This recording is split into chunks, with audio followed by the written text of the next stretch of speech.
Oh, what up? How you guys doing out there today? This is your boy Roto Beast. I'm here to present you my NBA morning shoot around from Monday, November 25th. If you're new to the channel, please make sure to click the subscribe button below. This way you can watch all my NBA, NFL, and MLB videos.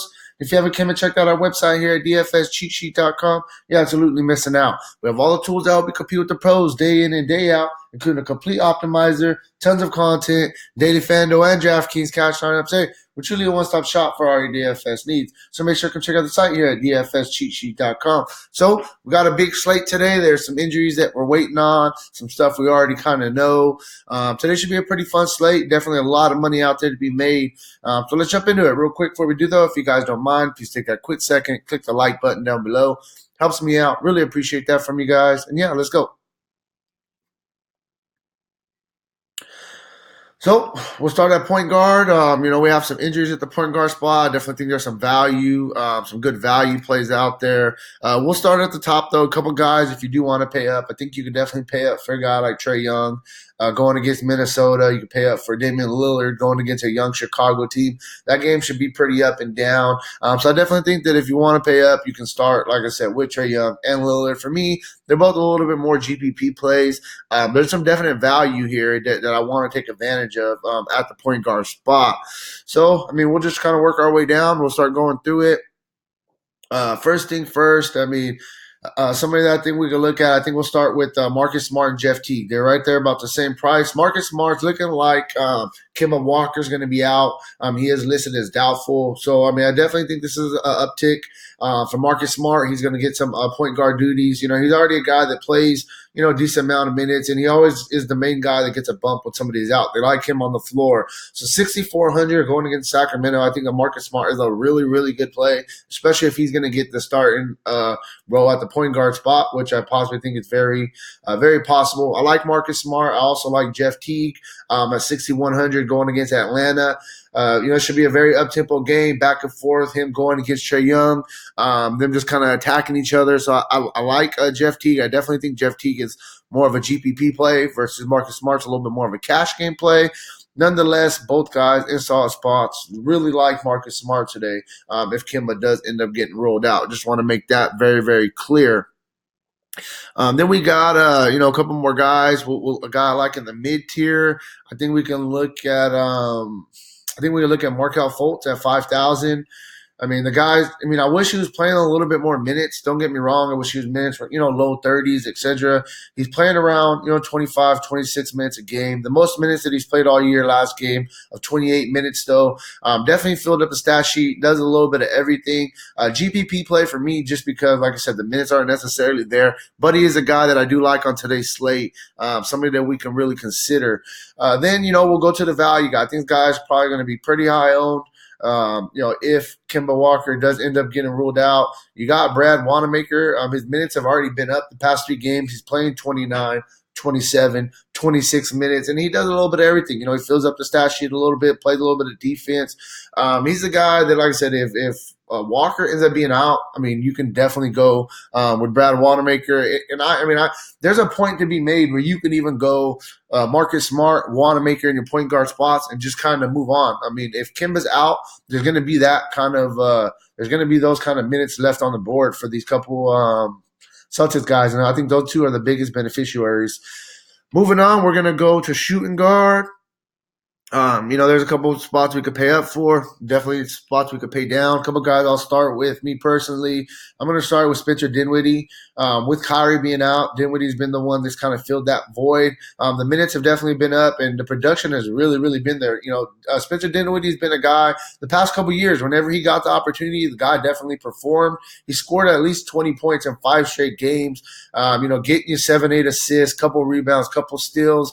7,800 for Dinwiddie. I think is a really, it's a fair price tag. I'm not going to say it's a good price tag. Obviously, I wish it would be a little bit lower, but I definitely think it is a fair price tag for him. Then you look at Van Fleet. Van Fleet has been stepping in the void for Kyle Lowry, playing a ton of minutes. I mean, 3 of his past 6 games, the guy's played at least 40 minutes, and he scored at least 24 points in 4 of the past 5.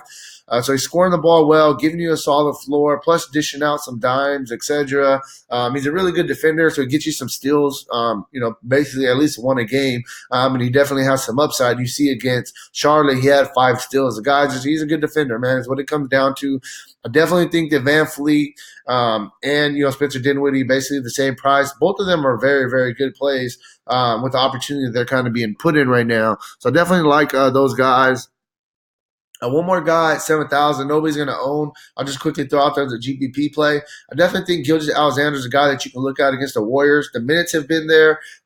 He's scoring the ball. He's doing a little bit of everything. So definitely gives us some upside. Strictly a GPP play. If I could pay up $700 more for Van Fleet or $800 more for Dinwiddie, I probably would go that route. But I think he is a GPP player that's going to be a little bit lower owned.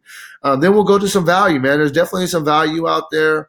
At 4,200, there's a couple guys I'm liking. First, Duncan Robinson at 4,200. He's been playing minutes. He's got at least 30 minutes in 3 straight games now. Don't get me wrong, nothing special. But, he scored 29 points against Cleveland, so he's showing he does, have the ability to score the ball. He does this a little bit of everything. 4,200, all you need is 21 for value. If he's going to play minutes, I definitely think that you can look at him.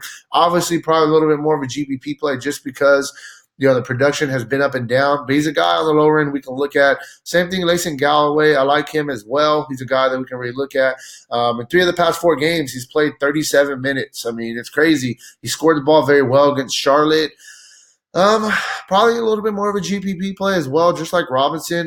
But I mean, I like the minutes that Galloway's getting. If I had to choose between him or Robinson, kind of as a value play, for cash, I probably would go Layson Galloway. I just feel a little bit more comfortable with him, but nonetheless, like I said, both those guys at 4,200 in solid spots right there. The only other guy I think that we look at in the value, I think we can look at Jordan Clarkson. He's a guy, he got 31 minutes last game, and it's all about minutes with Clarkson. I'm a Lakers fan, and I played him a lot when he was with the Lakers. He would be the first guy off the bench and kind of play the 1 and the 2 backup role. He definitely can score the ball. The 28 points he had against Portland, it isn't a fluke. He's a guy really that can score the ball. So I think Clarkson's another guy that we could possibly look at. As another kind of guy in the little bit lower tier shooting guard spots. Then we'll go to small forward. I mean, it's pretty obvious. There's a couple guys that you can look at. Antetokounmpo, LeBron, both guys are in play. You can really consider both guys. Both of these games should be fairly competitive. I definitely like him. I mean, Antetokounmpo, obviously, I think he gives you a little bit more of a floor than LeBron just because he's the man compared to LeBron and Anthony Davis kind of feed off each other. So I would give Antetokounmpo a bump a little bit. But he also is, at 1,100 more. So both of these guys in play for sure. Then we'll kind of go to the mid tier. I think you can look at Jaylen Brown, especially if no Kemba Walker, Jaylen Brown, Tatum, all these guys are going to get a bump. And we know that Jaylen Brown could really score the ball.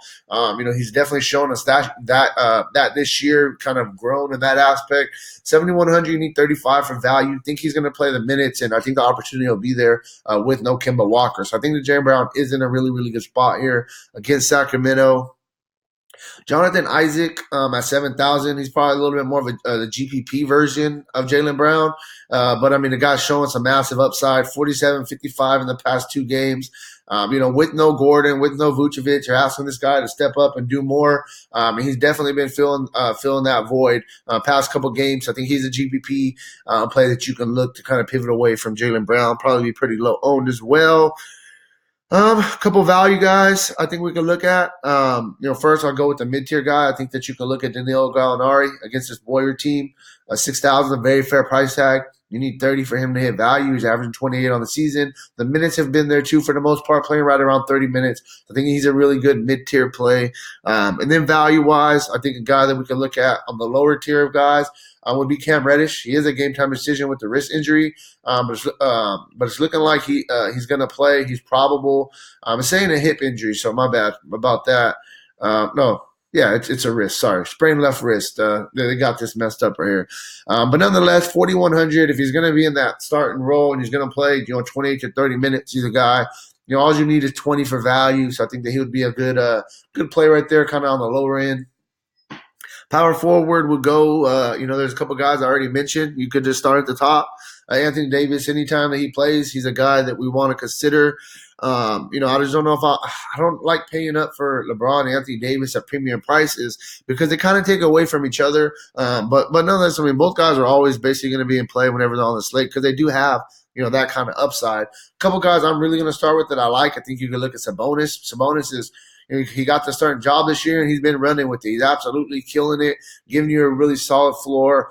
Has some upside as well. So Sabonis is in a solid spot here going against Memphis. You can also look at Bam, man. Bam is a guy, 8,800, giving you a really solid floor outside the game against Philadelphia, which it was a tough matchup. I mean, look at the floor that he's really giving you. I don't like to count on defensive stats for people, but when it comes to Bam, he's a guy that you can really count on his defensive stats because for the most part, he's going to get you a block or two. He's going to get you a steal or two. He's just long and lengthy. So I like him. I like him. I like Sabonis. I think both of those guys are in really, really good spots tonight. Then we'll work our way down. Actually, real quick before I go down to the mid tier, Jason Tatum. I talked about these Boston guys. They're all going to have to step up with if Kemba Walker doesn't play. Jason Tatum's a guy that I like at 8,200. He's giving you a solid floor, averaging 37 fantasy points a game as it is. And with no Kemba Walker, they're going to need scoring. I think it's going to be Tatum. It's going to be Brown. Also Marcus Smart. They'll all have to take some extra shots. So definitely, Tatum, solid spot here. Then we'll kind of go a little bit more towards the mid-tier. I think that you can look at Jabari Parker going against Minnesota. Since taking over this starting job, with Collins being suspended, Jabari Parker's been playing well, man. I do wish that he would get more consistent minutes. The minutes have kind of been up and down, but the guy can really score the ball. He really has some upside. At 6,900, I think that he's a really, really good play here. Probably a little bit more of a GPP play. I would say that just because the minutes have been over the place, but I like him. Definitely. And then, $100 less, Draymond, game time decision with the heel. He is questionable. If Draymond does play and he's going to play, 30-plus minutes, then I think you can really look at him. 6,800, a very fair price tag. And I think against OKC, this is a game that could be very competitive for the Warriors. Some games they're just going to get their butts kicked against better teams. But a team like OKC that's kind of having their ups and downs this season as well. I like Draymond if he plays. I think that he's in a solid spot to have a fairly good game here. Then we're gonna go a couple more guys I'll quickly mention. So I like Draymond. I talked about him. A couple more we will look at. I think Rashawn Holmes at 6,200. The guy's playing, good minutes, double machine right here. Get you some blocks as well. He's probably a little bit more of a GBP play, but I like him though. I think he's in a solid spot here to have a fairly good game going against Boston, who's probably going to play pretty small in this game. And then you got Eric Paschall. I think he's a good play at 6,000, giving you a solid floor. He's playing minutes for the most part, playing right around 30 minutes a game. If Draymond is out, I think Paschall gets a little bit of a bump just because they're going to need him to play a little bit more minutes. But even if Draymond's in, I think that he's in a solid spot here. I mean, he's hey, young guy, go kind of handle yours and show us what you got is what the Warriors are really telling him. So he has some upside. I think that he's a guy definitely that we could consider on this slate. Not too many really value plays that I'm liking, on the lower end of power forward. I think there's good value at other spots.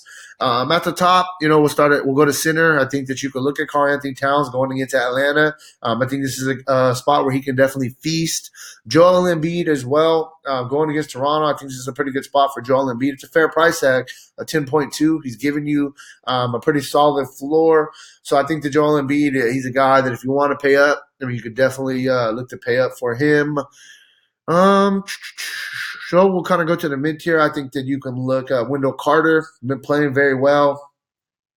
The young guy's he's a GPP play, definitely, because the production has been up and down. But the upside's there at a 7,000 price tag. You need 35. And he does have 45 fantasy point upside. So he's a good GPP play on today's slate. Then there's a couple of value guys I think we can look at. I'll quickly just throw out there. Drummond, I think he's in a good spot against Orlando. This is a good spot for him to eat, especially with no Vucevic out. I like him. Then value-wise, before we get to value-wise, I think Steven Adams at 5,600. I think it's a fair price tag for him. In 3 of the past 4 games, he's got you at least 29. Playing the minutes somewhat for the most part. I think that, you can look at Steven Adams and in the mid-tier. It feel pretty comfortable. He's going to get you at least 5X on this price tag. It's a pretty cheap price tag for him. Then we got the value, man. The value guy, probably going to be pretty owned, is going to be Jacob Podol. I think, going against the Lakers, past 3 games, he's played 26, 24, 23. Got you a double-double against New York. And, all you need on this price tag, all you need is about, about 20 for value. And he's got you 24, 23, 27 in the past 3 games. So I think he's a really good premier value play if you want to pay down at center and pay up elsewhere. So that's really where I'm at with this video. If you want a more in-depth analysis on today's slate, make sure to check out the site, dfscheatsheet.com. And then good luck on your guys' contest, all right? Peace out.